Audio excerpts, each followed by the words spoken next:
Здравейте! Надявам се, че не сте забравили за моя канал. Най-вероятно много от вас са и аз бях позабравила, ако трябва да бъда честна, но така се случи покрай ангажиментите в къщи, че не успях да снимам по-рано. Около 6 месеца по-късно се връщам, за да ви покажа нашата кухня вече завършена. Не успях да снимам по-рано, тъй като около 6 месеца прекарахме в България. Аз и малкият Вани, татко му беше тук, тъй като никъде другаде няма такова прекрасно време, като в България лятото. На Вани много му липсваше татия и на мен ужасно много ми липсваше Ванката, тъй като сме свикнали много тримата, всеки си има своята роля в живота на Ваня и в живота на другия и беше трудно. Излязахме извън зоната си на комфорт, но мисля, че беше за добро. Вани вече трябва да се учи все по-често да излиза от зоната си на комфорт, тъй като е свикнал тук само с мен и с татко си, но беше много приятно преживяване за него. Времето много му хареса, площадките, децата, общуваше с много деца, разбира се водата, тъй като го водех по басейни. Само веднъж успяхме да отидем до морето, когато татко му от средата на септември до средата на август се прибра. И след това средата на септември всички дойдохме насам, но през този период, в който татко му си беше в България, успяхме да го заведем и на море, много му хареса. През идната година съм сигурна, че ще намерим време и възможност пак да го заведем, така че да прекарам пак прекрасно време там. Ние тримата много се забавляваме на плажа, особено двамата мъже си прекарват страхотно време заедно. Времето в България и за мен беше успешно, беше благоприятно. Успях да свърша нещо, което дълго време така ми тежеше. Който не е минал там, няма да ме разбере, но хората, които са студенти, не успяват да завършат по една или друга причина, знаят колко неприятно е това. Винаги има една мисъл, която или поне аз съм така, те тревожи като нещо несвършено. Аз обичам да си върша задачките, когато трябва, на време, както трябва. Това нещо ме тормозеше. Всъщност не знам дали е от зодията, аз не вярвам на такива неща. Но на много места съм срещала, че девите са така изпълнителни, обичат да има ред, обичат да си вършат нещата на времето, може и да има връзка с това, нямам представа. Както и да е, успешно за мен приключи следването ми по молекулярна биология, както и педагогическата ми специалност, която е за учител по биология и химия. Много съм щастлива. Дипломирането ми ще е през, мисля, че през април, през пролетта ще е със сигурност на едната година и мислим да се преберем, тъй като това е нещо, което не се е случило всеки ден и мисля, че трябва да даваме пример на децата си, въпреки че бивайки така родител, много хора ще си кажат, ако не се е случило до тогава или никога до сега не са записвали, но имат желание, по-скоро биха се облегнали на тази мисъл, че вече имам деца, твърде е късно за това, но аз съм на друго мнение. За мен трябва да даваме личен пример на децата, това е един личен пример, който не всеки ден успяваш да покажеш и да дадеш на детето ти. Това е силно послание, че трябва да следваме мечтите си, въпреки че Вани до година ще е на 2 годинки и малко. Това не е от значение, тъй като във времето то остава. Също така трябва да показваме на децата си, че е важно да следваме мечтите си. Да бъда молекулярен биолог всъщност не е била моята голяма мечта. Аз никога не съм мечтала за това. Дори мечтаях за нещо свързано с биология, разбира се, но никога не е било молекулярна биология, тъй като е доста строга, специфична и точна наука. Аз не съм човек на точните науки, дори по-скоро бих казала, че съм артистичен тип човек. Не знам дали съм споменавала. Хората, които гледат това видео, най-вероятно ме познават и знаят, че аз дълго време съм се занимавала с художествена гимнастика. След това прекратих с художествената гимнастика, докато още бях ученичка и дълго време се занимавах с модерни танци, балет вега. Това е една голяма любов, която остана в моето сърце. Момичетата, с които дълго време прекарвахме на тренировки и на сцената си. Бяхме много близки. Разбира се, пътищата ни се разделиха във времето, но винаги, когато се видим, сме с топли чувства една към друга. И никога не съм си мислила, че ще се занимавам с нещо такова като молекулярна биология. По-скоро си мислех, че ще се насоча към танците. Всъщност имах тази възможност, но финансово беше много трудно. В Нов български университет преди около 15 на години мисля, че се случва това, когато имахме възможност да подадем документи, за да следваме за сценична хореография. Тогава самите такси бяха непосилни за много от родителите. Тогава се разделих с тази моя мечта. Не е било мечта, тъй като на тези години, ранните тинейджърски години, всъщност не знаеш какво искаш да правиш с живота си. Придържаш се към познатото. За мен тренировките бяха нещо познато, тъй като го правех от малка. И всъщност, може би сега си давам сметка, че не е било мечта, е било познато. Не знам. Неща, които никога няма да ни се случат в живота, само можем да гадаем и да предполагаме и да си мислим, ако това се беше случило, всъщност как щеше да се развие живота ни. Заради това не смея да твърдя, че съм се разделила с една мечта. По-скоро нещо, което не е било писано да се случи, може би не се е случило. Така, мисля, че моето завършване е една нова страница, нова глава в моя живот и един добър пример, който имам желание и се надявам, че давам на сина си. От гледна точка на пребиваването ни в България беше страхотно. Моите родители страшно много ми помагаха. Благодаря им безкрайно, но ми беше трудно, емоционално, заради това, че нямах ежедневната подкрепа и присъствие на Ванката. Но всъщност беше и добре за нас, тъй като прекарахме отделно време един от друг. Знаете, връзките понякога могат да бъдат така доста напрегнати, влизайки в сивото ежедневие. Така мисля, че и той глътка въздух си пое от това ежедневие, което имахме тук по-рано и съответно и ние разнообразихме малко, което беше много добре и за двете страни. В крайна сметка се бяхме позатъжили, особено малкият много се беше затъжил за татко си. Прекарахме страхотно време там. Другото, което е през времето, в което ние бяхме в България, Ванката е успял да завърши спалнята. В следващото видео ще ви покажа и това.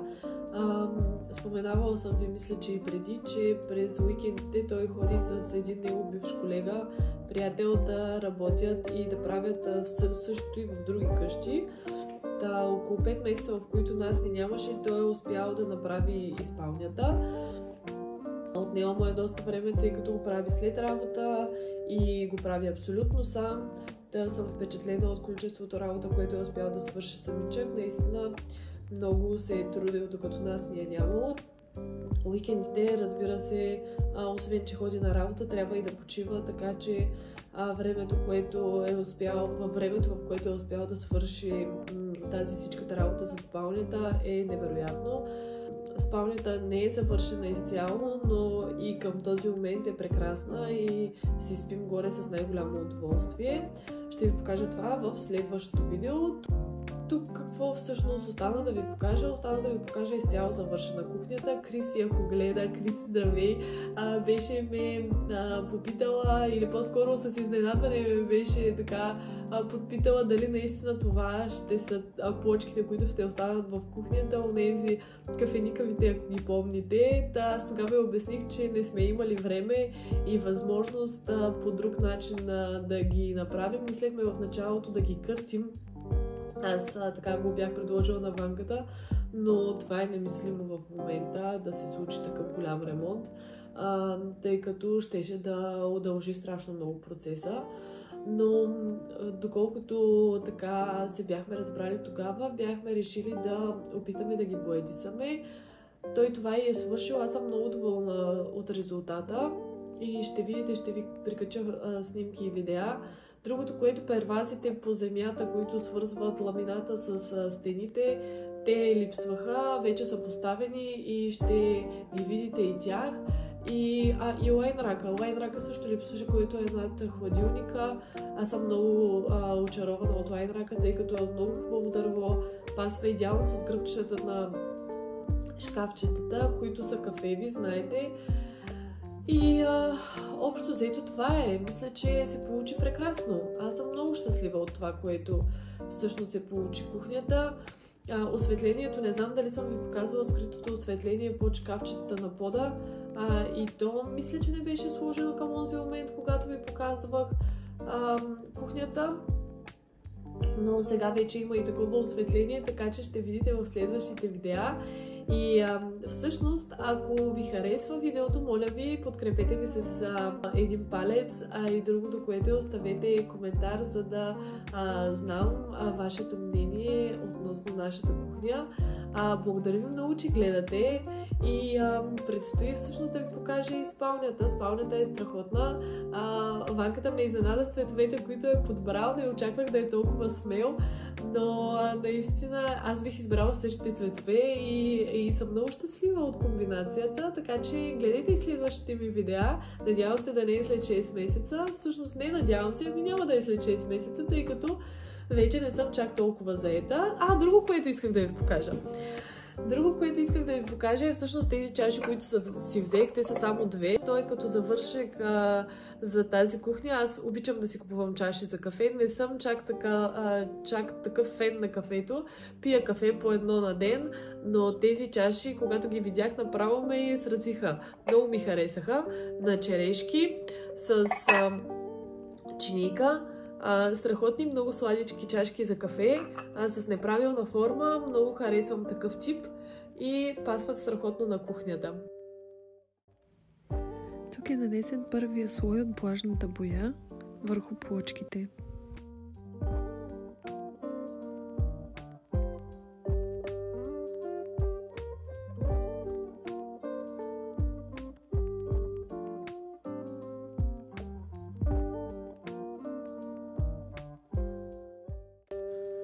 Необходимо е да се зашкури, преди да се нанесе втория слой боя, за да може да хване хубаво.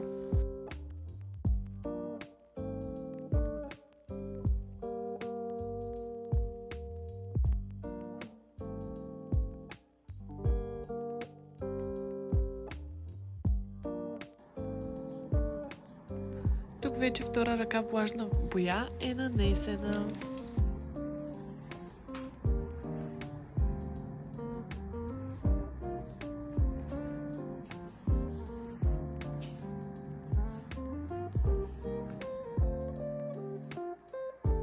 А това в хола е опакованият багаж, който Ванката ни изпрати за през лятото, някои от играчките на малкия.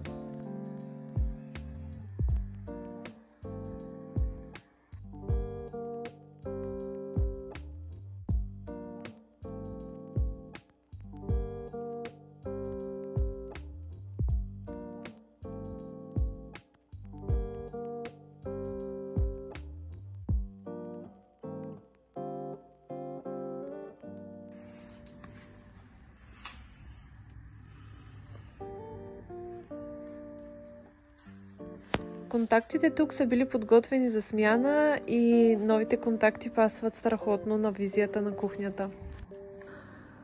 Мивката е закупена от B&Q в нашия град. Ходихме на място да я видим. Всъщност бяхме поръчали първоначално една друга мивка, пак черна, но тук, където е тази част, имаше оребрение.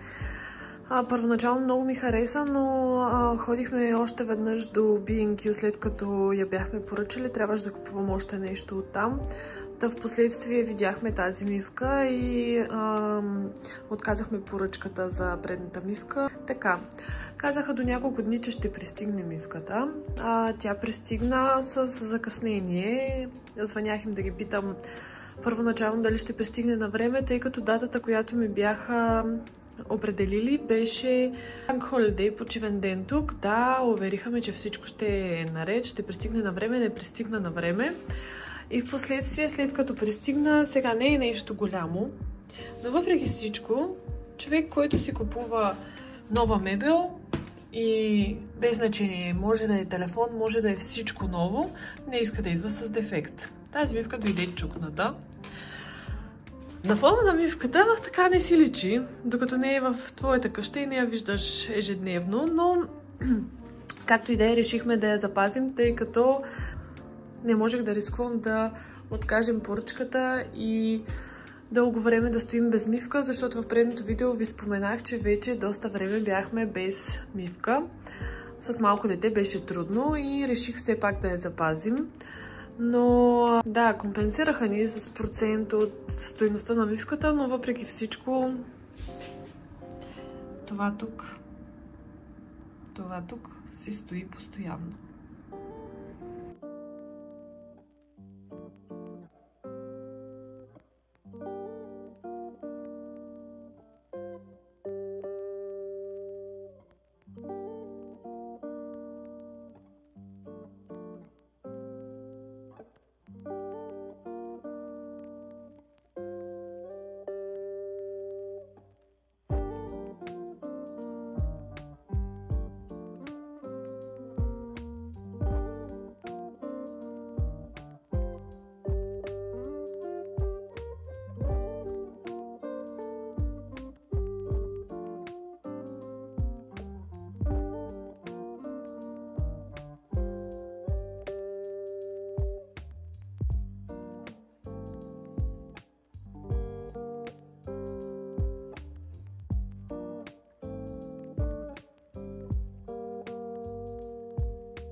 Благодаря ви много, че гледахте това видео. Предстои да кача следващото видео с спалнята, така че моля ви следете канала ми за новите видеа. Благодаря, че отделихте от времето си. Надявам се да ви е било интересно. На мен ми беше много приятно да заснемам това видео и до скоро!